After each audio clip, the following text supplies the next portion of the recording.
You to know that. So Katie, I watched you lift last night. Yeah. Olympic weightlifting. How did that go? It was fun. It was very nerve-wracking at first. I have not a lot of experience, just Olympic weightlifting as a sport. I did one of the meets back in 2010 that CrossFit did with USAW. Right. And that was interesting, but it was still a CrossFit component. So while it was Olympic weightlifting, I still felt like it was not 100%, right? So this was my first experience with that. And being up on the stage, spotlight on you, the whole room's dark, it goes quiet. It was different. Yeah, it goes quiet. It's like it was different. The gentleman doing the commentating, calling out. It's like being at a Sotheby's auction or something. Right, yeah. There was, everybody is quiet and Right. polite and listening. Yeah, so during the snatches, my 3 attempts looked atrocious. I had terrible finishes on those, but I got on the board. It was fine. No numbers that I'm impressed with, but just happy that I didn't let the nerves get to me so much so that I missed, but not what I wanted. I didn't see your snatches. I saw the numbers, but I saw you clean and jerk. Yeah, the clean and jerks felt great, and a whole new experience for me actually pulling into a full squat on those.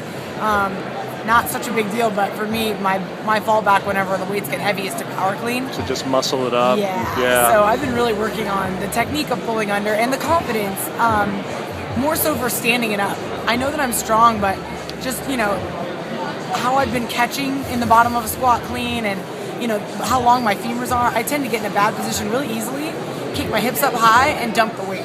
Okay. Weights that I know I can stand up. And Sure. so my fallback is, why don't I just rip it off the ground, power clean it, don't even risk that bad position in the bottom. But I was at the, my coaches forced me to do the squat clean, and I was glad I did because I got them. They looked great. They felt great. It's fun. Who's coaching you in Olympics? In Olympic lifting, I have Max Ada and Joe Ada. Okay. Why are you doing this? Why do you do that? Why are you Olympic lifting? I mean, we always say, to play new sports in CrossFit, but not everybody has time to because they're so busy training their strength and conditioning program, which is CrossFit. So I think it's really fun to be able to do these other things. I'm going to do a powerlifting meet at the end of March in the middle of the open, just for fun. Good. Well, you can. I'm not trying, I don't have any huge lofty goals for Olympic lifting and powerlifting right now. But, I've talked about it with my coaches and we thought, I'm trying for the games this year. Why not dabble a bit in the other two, and then at the end of the year reassess and talk about next year and where I want to put my focus. And potentially next year I'll be able to put my focus in all three again. I don't want to stop CrossFitting by any means, but it's kind of fun to have some variety in there. Elizabeth Akinwall was in the meet too. Yeah. I have this vision of the two of you in that little tiny warm-up area, sitting there and talking about, what are we doing here? Do they know we're CrossFitters? I mean, how does that, do the two of you talk backstage? Oh, yeah. I got to see her after the weigh-ins. We chatted a bit. We got to hug and catch up on stuff. And both of us are still fairly new to Olympic lifting. I want to say she has a bit more experience than me, but I'm not 100% on that. She looked great out there. Maybe one meet more. Exactly. So we did feel a little bit out of place, and we were both saying how we almost wished it was CrossFit meet because the nerves are different. So, you wish they would go 3, 2, 1, throw something really loud on, and then everybody's not watching you. Exactly. So, but I mean, it's funny because in CrossFit competitions and in other sports, I actually really enjoy the crowd. I love knowing that there are a lot of people watching me, and I want to be able to perform and put on a show for them. Certainly. So once I got my confidence in the clean and jerk, I started to try to do that. I was, smiling a bit more and getting more into it and excited. Yeah, you were all game face initially. You were just looking fierce. I was a little bit nervous. I think that's how that showed there. So, talking about getting stronger. Yeah. I interviewed Julie Fouché yesterday. Oh, awesome. And one of the things that she told me she's going to concentrate on in this year off is getting stronger. Sure. And I threw your name and Elizabeth and a couple other people's names in and said, there's a little bit of a trend going on here. We have some taller, bigger, I don't want to go down this bigger woman thing, but Julie, you're almost petite, right? But you're kind of freakishly strong, but you have the gymnastic background. Anyways, she just said, I really just think I need to get stronger. Sure. Okay, you're already strong. You're playing with Olympic lifting, and that's a lot of things besides just being strong, as you talked about. Sure.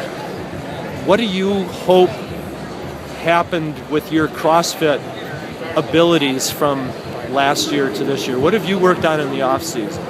Just like most athletes and you know anyone who enjoys CrossFit is going to try to bring their weaknesses up while maintaining their strengths where they're What are at. Katie Hogan's weaknesses? My weaknesses, there are a lot of them. They range. I've been working a lot with Carl Paoli in San Francisco, doing some gymnastics work there. Nice. I really, it's more so the confidence there than it is the technique. Technique needs to improve for sure, and he works on that with me. But we also do a lot of mental game work within the confines of the gymnastics training we do. Okay. So it's a skill-based session. We're not trying to do a ton of volume in the time we work together. But what we're really trying to hone in on is pushing my skill level and hitting a couple technique points, but at the same time watching how my mind takes it to a place of, oh, now this has become too many muscle-ups or too many handstand push-ups, and I'm wanting to back off. And that's when Carl steps in to know, now we're going to push it. Because your body doesn't say there's a limit. It's your mind telling you that you're not able to do another one. And then we've been able to break through some barriers there, which has been really exciting. There was some CrossFit competitors in the games last year whose brains did not tell them to stop doing things, especially I think on day one. Right.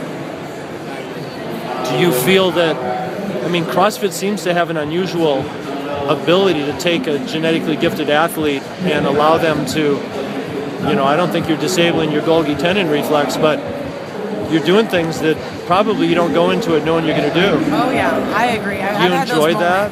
I do, because looking back on it, it's like, look what I was able to accomplish without even knowing that I ever could. I guess there's a risk there for sure, but I want to be confident in my training throughout the year and years that my body will handle whatever is thrown at it. What's going to happen to you this year? This year, going to the games? Yeah, this year I want to have some fun. I want to keep my head in the game the entire time. Of course, the Open is a big focus right now because it's about to start, but I am kind of training through the Open for regionals. That's kind of where the main focus is right now for all of my skills, and gotta really attack the Open because of how it affects your regional placement. But I'm really looking for those 3 days to be strong 3 days and get myself back to the games where I want to be. So there's no complacency here. Definitely not with you. You're ready to charge. That's where I want to be. Yeah. All right, Katie. Good luck. Thank you so much. Thank you very much.